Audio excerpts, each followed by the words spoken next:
is Glenna Hecht, President and founder of Humanistic Consulting, your outsourced HR and training and development provider. I've had the pleasure of presenting at IFE for a number of years and working with many of you. In my career, I've supported over 65 companies and 50,000 employees. And we've been through a time that we've perhaps never seen before.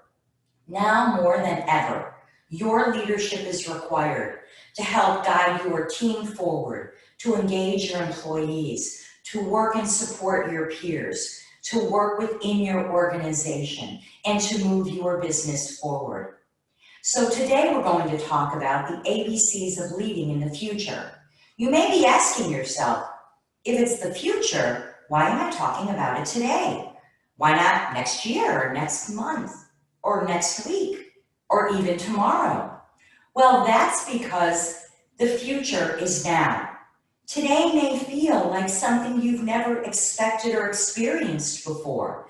And perhaps the skills that you were using previously or the methodology that you were using previously has to be different today. What you do today, how you interact today, and how you represent your brand and work with your teams is very different. So the future is now. Today, you will learn the current state, the result of the current state, the ABCs of leading in the future, some communication tips, focus for leaders, the 3 lists, and your burning questions. Let's start with the current state, or rather what the current state may have looked like at the beginning of the year. It used to feel like this. You used to be able to look out and see the horizon, smooth sailing. The water was clear. You knew where you were headed. Your navigational systems were turned on and you were moving forward. Your goals were in sight. The sun was coming up and everything felt calm and clear, and your path was moving in the right direction, and your team could follow you moving in this way. And just like that, now it feels like this. The water is crashing at us. The clouds may feel as though they're gray and they're a bit ominous overhead. We can't see 2 feet in front of our face. You may not know where the goals are. You may not know where the horizon is. And you may not know if you're headed in the right direction. And those waves keep crashing and crashing and crashing. And every day has felt like a new and perhaps different storm. Where am I going? Well, if you're feeling like this, then you can certainly assume that your employees, your peers, your vendors, your customers have been feeling like this as well. And what is the result of this kind of upheaval or this kind of energy? Certainly, we know now that the only thing that we can be certain of is that we cannot be certain of anything. We're not sure what the future may bring. What we know is right now, and perhaps the next day or so, but in terms of what's coming down the pike, we're waiting. We're in a situation of trying to make the best decisions while we can. So right now, we can't be certain of anything. And when we're faced with that type of uncertainty, what we find is that people typically respond with a fear of the unknown. So just imagine you're standing and you're facing this bridge in front of you. It's a little daunting. It's a little questionable. What's on the other side of that bridge? What's in those woods? They're a little gray. They're a little ominous. And just like those waves that are crashing at us, we have to take one step at a time to move forward. And as the leader, you're at the front of that line. Well, people are fearing the unknown. And the unknown can be just about anything. It can be what's going to happen with schools. Are people healthy? Will I have a job? What's going to occur next year or next season? If that's the situation that you are finding yourself and your people in, let's talk about how you work through that fear of the unknown, which at times can bring stress, anxiety, drama, lots of energy, And that's what you as a leader have to deal with. So let's talk about what is fear. As we've said, we don't want fear. We don't want that in our lives, but it's real and it happens.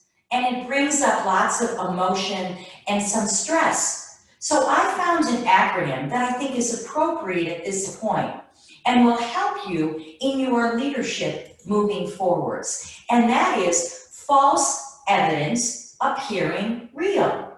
Now, I'm sure you've heard this before, but you may be saying, well, what does that have to do with what I'm facing today?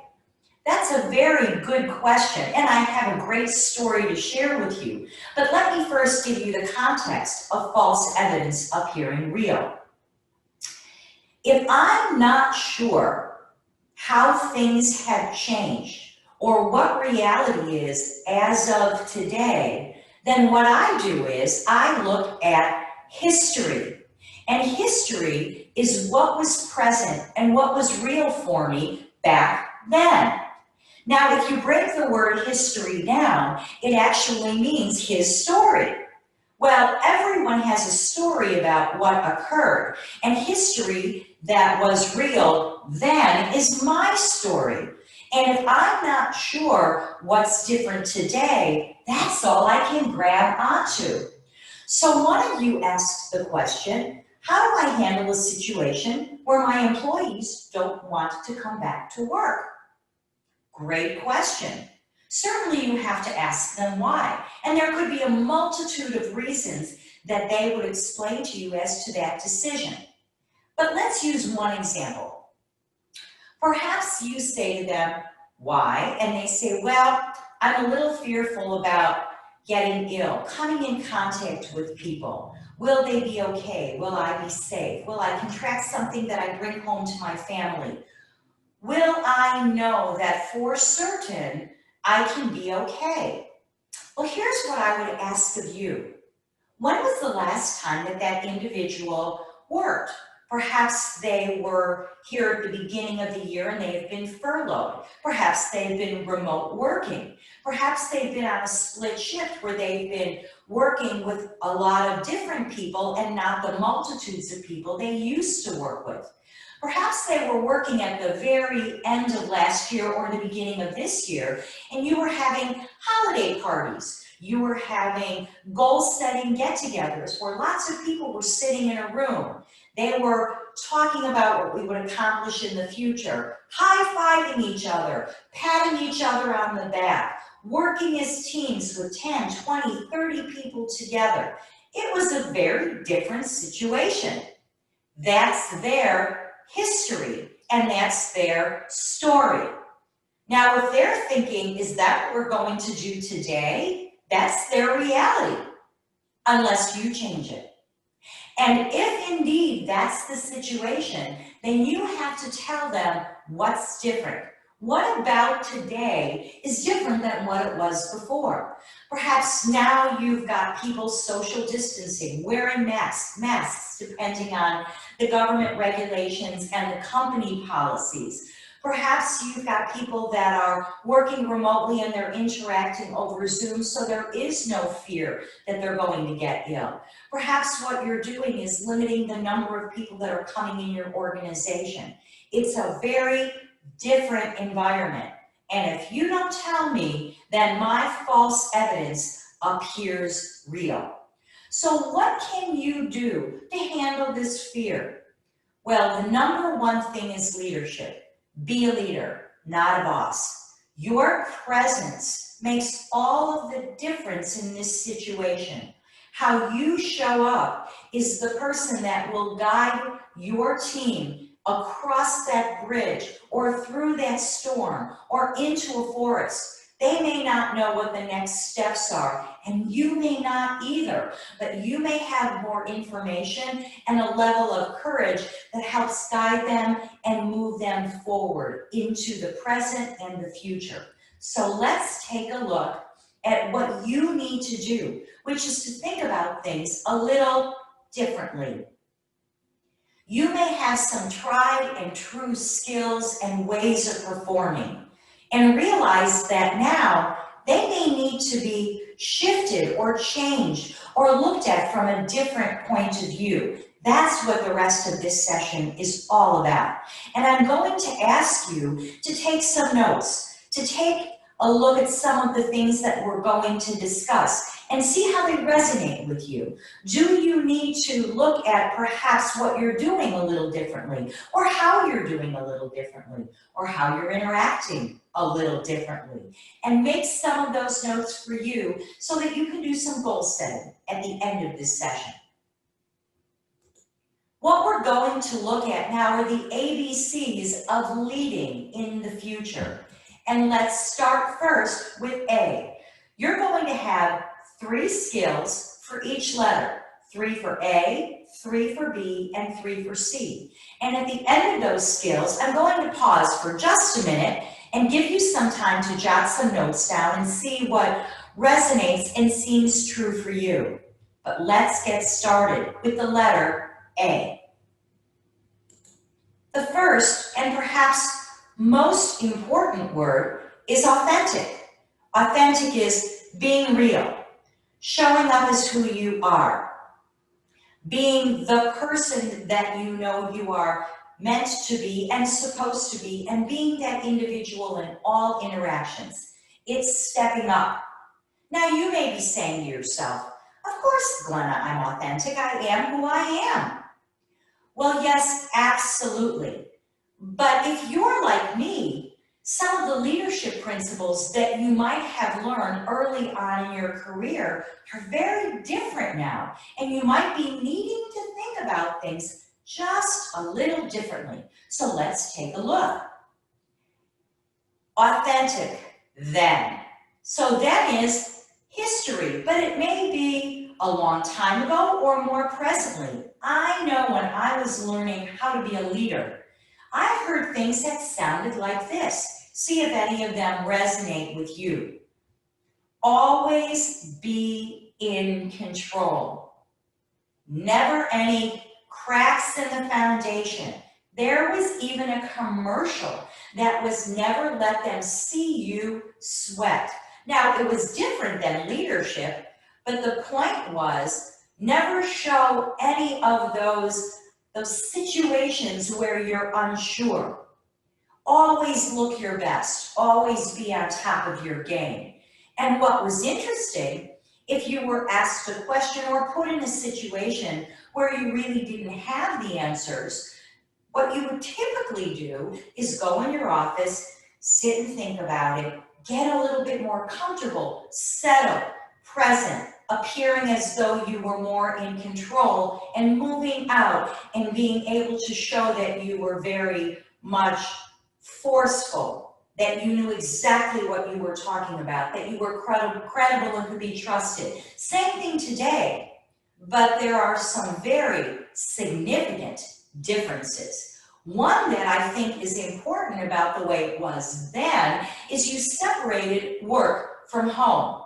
So how many of you heard the phrase, leave your home at home, don't bring it into work? And when you hit the door, you leave your home and your issues there, and you step into work and you don't bring that with you. You put on your work face, you show up with your work clothes, and you are at work all the time, in control. Well, that's what many of us grew up with. So imagine now the change, how different it has been. Now, work is in the home. There is no separation. You may be dealing with many of the people that are parties to your organization, your peers, your employees, your supervisors, your vendors. It could even be customers that you're interacting with, and you're doing that via video email. It's very different. Now work is in the home. There is no separation. You may be having a conversation with someone in their dining room, in their kitchen. You may be hearing their landscaper coming from outside. You may see their cat Fluffy walking across their computer screen, or hear their children in the background, or their dogs barking.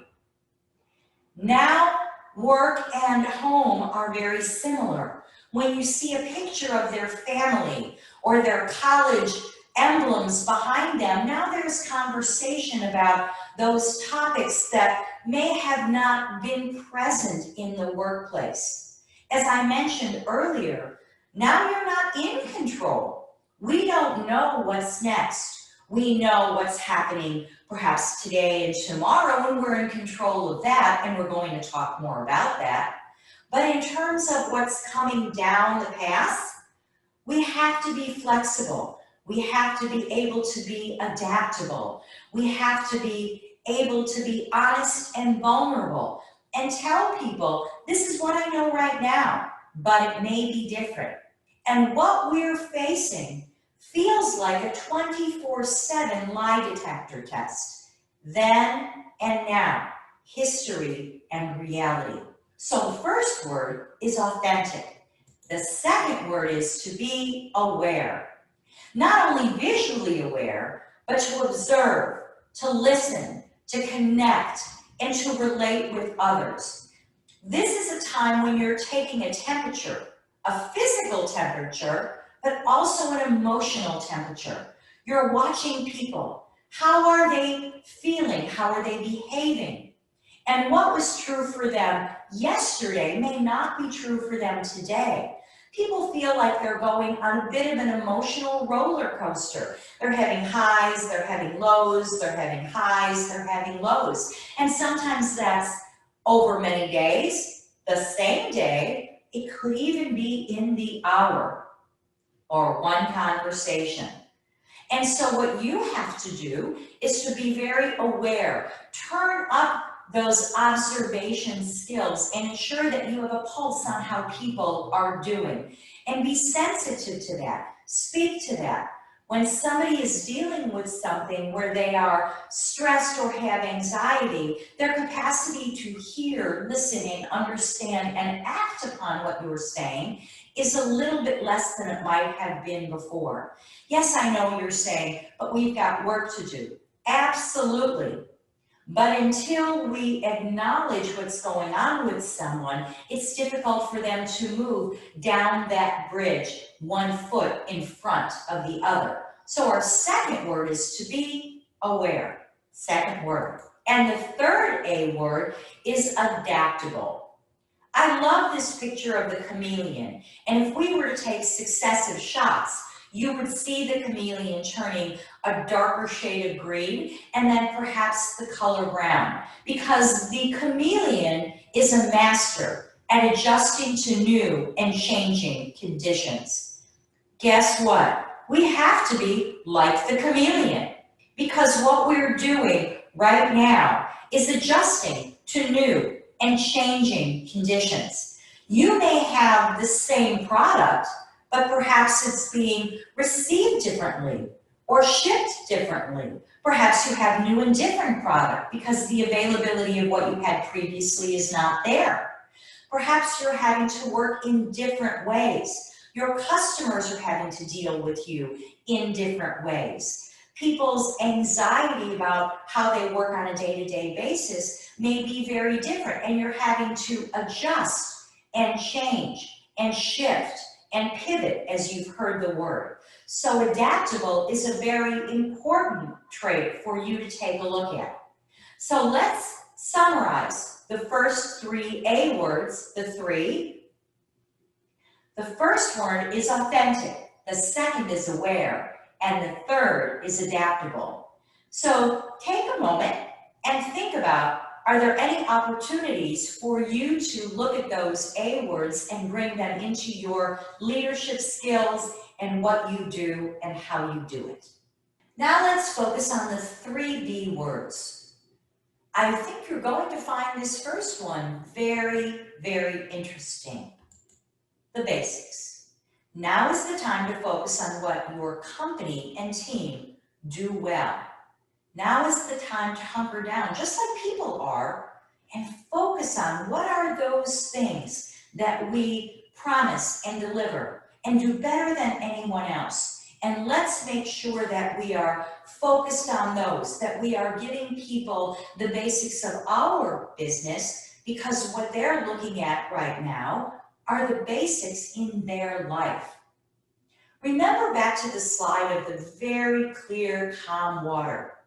When we knew what was ahead of us, the goals we were going towards, the future, it was much easier for us to start layering on different things for people to focus on. We could say to them, this is what we're going to do weeks down the road. This is what I want you to learn to be able to do it. Well, when those waves come crashing at us and we're not sure what the future holds, it's hard to plan for that. And so right now we have to be in that focused mode. This brought to my attention something that I remembered from my college classes. See if it sounds familiar to you. When I took Psychology 101, I learned Maslow's hierarchy of needs. I forgot all about it for a number of years until just recently. And when I was in school and starting my career, I had my psychological and my safety needs all taken care of. I had food and shelter and clothing, and I was starting and I was very focused on all of the upper points of the hierarchy of needs. I wanted to belong. I wanted to belong to a group. The self-esteem with getting a job, moving forward, learning, growing, getting a title, being able to be successful in your craft, and eventually learning and moving towards being self-realized and self-actualized, learning more, being of service. That's the pyramid. That's the smooth sailing. That's where we can go not only as an individual, but as a business when we know what the future holds. What brought this to mind was the flashback of earlier this year when we were being rationed for water and toilet paper. You probably recall people were not allowed to have more than one case of water or 1 8-pack of toilet paper, and they were starting to stock up as though they were going to be in their home for an extended period of time, and they were. And then we focus, and still do, on our safety needs. Is our family healthy and well? Are we healthy and well? What will we do to ensure that we have a roof over our head? Do we have employment? Many don't. And so now people are still focused on those bottom 2 layers of Maslow's hierarchy of needs. Well, not only does an individual focus on this, so does a business. And right now, you're looking at those bottom psychological and safety areas in your organization. You're taking a look at how are we protecting ourselves? How are we protecting our customers? How are we ensuring that we are a safe, healthy, and well place to be while focusing on the basics of what we do? So now is the time to do what you do and your team does well. You may have to do it a bit differently, but to focus on those very basic deliverables and offerings. That's the first word. The second word is boundaries. And you'll notice that we've drawn a line. Well, this is more important now than many other times for a number of reasons. One area, you have to set standards. As I mentioned earlier, now there is a very blurred line between work and home. So you need to set a boundary regarding interaction and hours. Ensure that people understand when they're at home, particularly if they're an hourly employee in the United States, they need to be recording their time appropriately. But here's also a reason why. I had a conversation with a leader just a couple of days ago, and they said the strangest thing happened. They got up early in the morning and they had a phone call at 5:45 a.m. from a work counterpart. And immediately they thought, oh my gosh, I wonder if something's happened. Is everybody okay? Is the business okay? And they picked up the phone with a lot of trepidation, as you would imagine, And the person on the other end just asked a very basic question. They were surprised. And the leader said, "Why did you call me?" And the person's response was, "Well, I got up and I just started working." And the assumption was that everybody else was doing exactly the same thing. So you need to set standards regarding interactions, hours, how and when we deal with each other, and what is appropriate in that area of behavior. Also, right now, there are many polarizing topics, and you need, as the leader, to set some boundaries around those. One of the questions that I'll address later is what to do if you start to hear those conversations. But in the beginning, right now, set some boundaries regarding topics such as politics, diversity, ethnicity, assumptions about health. What I'm finding is occurring in the workplace is an individual catches a cold, an individual has allergies, they sneeze, they cough, and all of a sudden everyone around them is starting to panic. Oh my heavens, is something the matter? Well, you have to put boundaries in place and also have the credibility to communicate with people. If there's something that needs to happen, I will absolutely let you know. Your health and safety is our #1 priority. Back to the basics and putting the boundaries in place. That's the second word. The third B word is bold.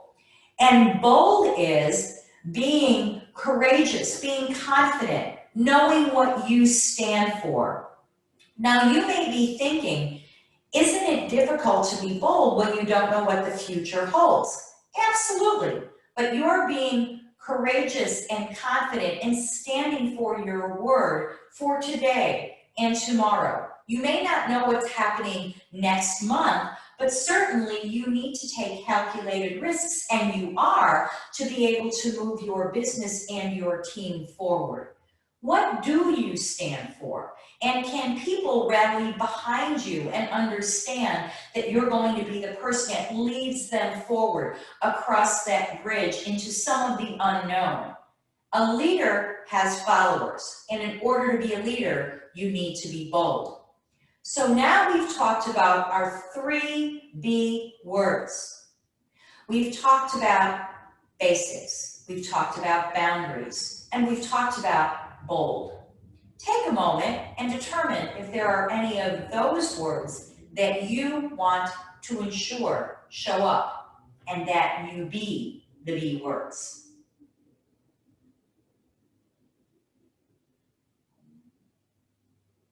Now let's talk about the letter C and the C words. And the first letter C is for the word credible. Now you'll notice at the top you have the old-fashioned elevators where you're going from known, credible, and trusted.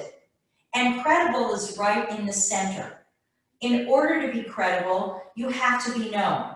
You have to show up. And we've talked about authenticity. And one of the things that's so important is being authentic and being vulnerable leads to being credible and ultimately being trusted. And that's your reputation. Now, I'm sure you've seen people that may be some of these or all of these, and it absolutely impacts how they show up with their team, with their customers in the workplace, and ultimately with their reputation. If you look at the bottom of the slide, you'll see some great questions for you to be asking yourself, thinking about, and looking at for you and your team. Are you believable and worthy of trust? Do you do what you say you will do? Or do you provide insight when you cannot do what you say you're going to do? You may be rock solid today and be bold, and that may change tomorrow. And do you come back to your team and communicate to them the shift, what happened, why it happened, and the new direction that we're going into? Remember, your employees are watching and mirroring your behavior and shadow. As I talked about earlier, you need to be aware. You need to observe. You need to relate. You need to look with your eyes and listen. Well, not only are you looking at your employees, they're aware of you. And they want to know that you are consistent and credible and vulnerable and honest, and that you are the person that they can depend on. So that's our first C word. The second C word is compassion. And the definition is listed below. Compassion is showing concern for others. And concern is not only internal, but concern is with your customers, your vendors, your peers. Are you aware of what they're going through? Are you listening to them? Do you have concern for who they are and how they are? They may be different from one day to the next, as I mentioned. They may have something going on in their home or their family that causes them to act very differently tomorrow than they did today. There may be some new health concerns or financial concerns or rent concerns that have cropped up for them with people that are in their family or people they're coming in contact with that they take very seriously. And it's impacted their ability and their emotional energy. And so your level of compassion allows them to know that they've been heard and that they can move forward with you. The last word is communicate. And you'll see these blocks on the bottom that have the different forms of communication. Certainly there's in person, which is happening quite a bit, but there's also email. There's telephone, there's text messaging, there's video messaging, and all of those different communication tools are being used now in the workplace with many different people in many different ways, all in the same day or hour or conversation. The challenge is when you're dealing in many of these, you feel as though you're having a monologue versus a dialogue. I'm talking to you and know that you're watching, but we can't have that regular interaction of question and answer. We can on a video or we can on a telephone call, but what we have to know is that the door must be open for questions to be asked. Make it okay for people as we've now gone to more remote ways of communicating, perhaps. So you may have ways that you communicate with your entire team. In total, you may still have abbreviated morning meetings or distanced morning meetings. You may have some one-on-one in a more remote or distanced way. You may have a call every day with your team, but find out what's the most impactful for each individual. I don't know about you, but after hours of being on video calls or receiving emails or telephone calls or the interference of what goes on when you're in your home and all of the technology coming at you, my mind gets a little fuzzy.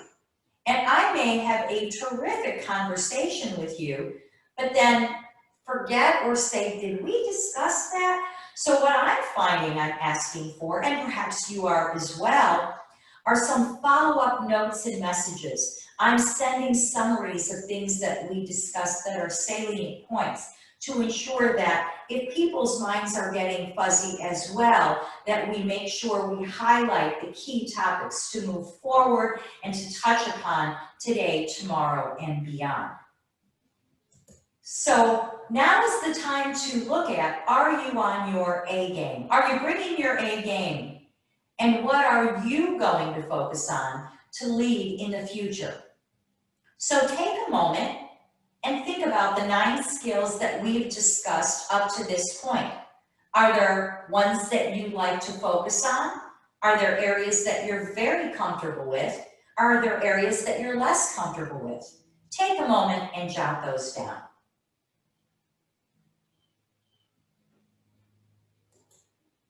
Let's move on to some communication tips. Now, we talked about communicate as the last word under the letter C, but here's some tips for you to use in your organization with your team, with your customers, with your partners, your peers, your vendors.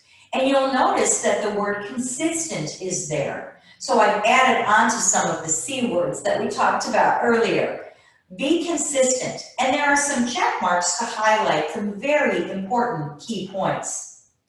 The first one is time of day, the same person, and the form of communication. Let me give you a great example.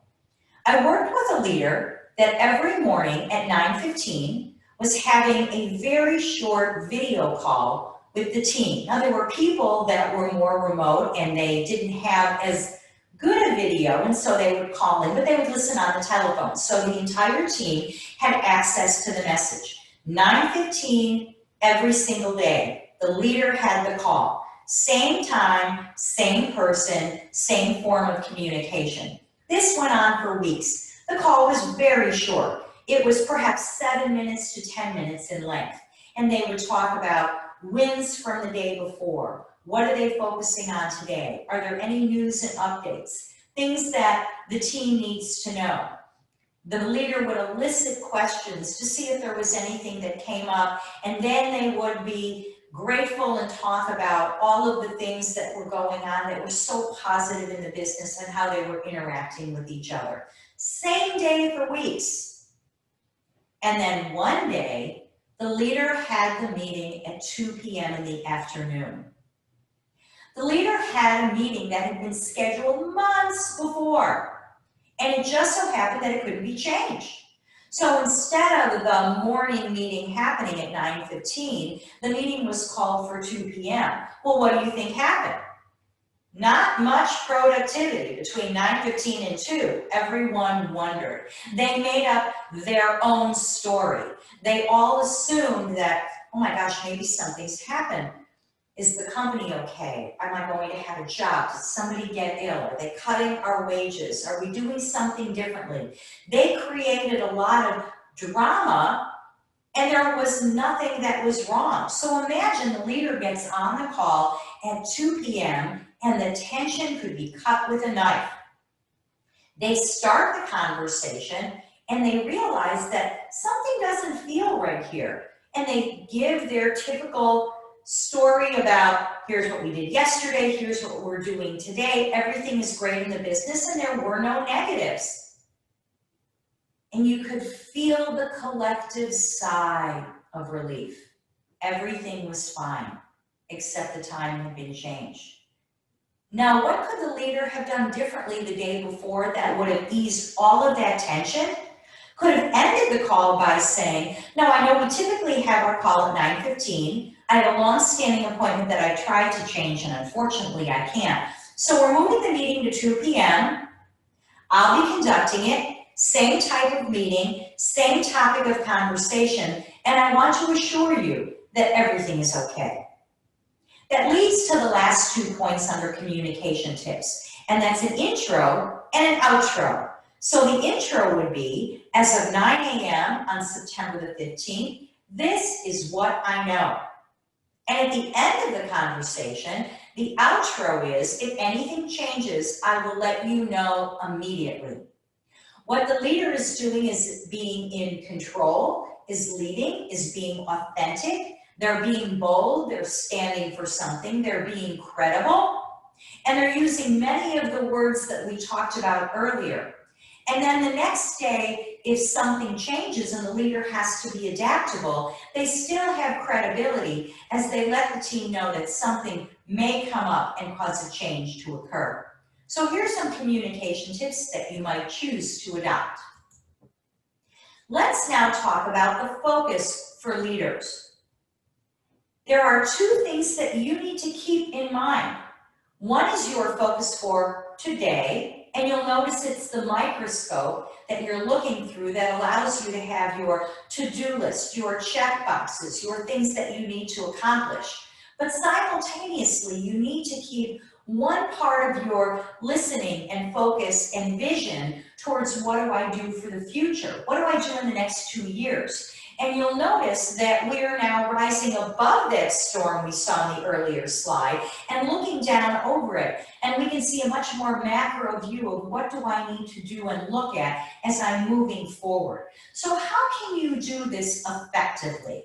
Something that I call the 3 lists. The first list is your microscope. What's my focus for today, tomorrow, and now? Well, if your mind is fuzzy like mine, those to-do lists have become much more significant now than they ever were before. Whether you keep it in a notebook or on your phone, and carry it with you and make sure that you jot those things down that pop up because you may forget them. So my number one is my microscope. What's my focus for today, tomorrow, and right now? And keep a running list of what that is, as things will continue to come at you. And an hour from now, you may forget what you remembered earlier. The second list is moving to that 10,000 foot and looking down and saying, what do we need to develop or fine tune now and in the future? Let me give you a great example. I am working with a number of leaders now to review what people do. Their job before and their job today may be a bit different. So what we're having to do is to focus not only their role, how they do their role differently today and tomorrow. And that's causing different communications, different direction, different policies, different processes. And what they're doing is writing all of that down on their to-do list to make sure that they cover those items right now.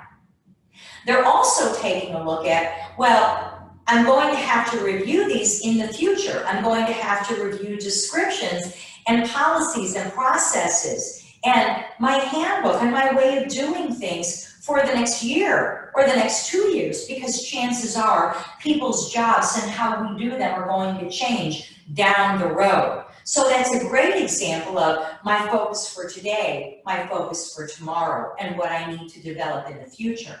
List number 3 is very interesting, and that's people and their responses. You're going to see folks' true colors come out, obviously, as they have stress and anxiety and change in their lives. Some are much more adaptable and flexible and able to roll with the punches and be more chameleon-like, and others are really resistant to change. And you may see that it pops out in ways that are difficult or awkward or challenging to deal with.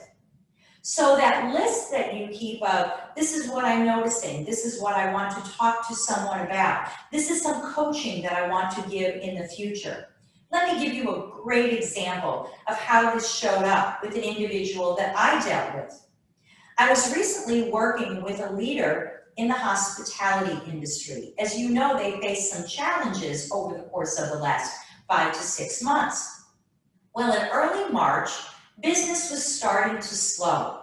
And as people were getting more concerned about the basics of what was going on and were we going to be okay, the restaurants started to see less and less and less business.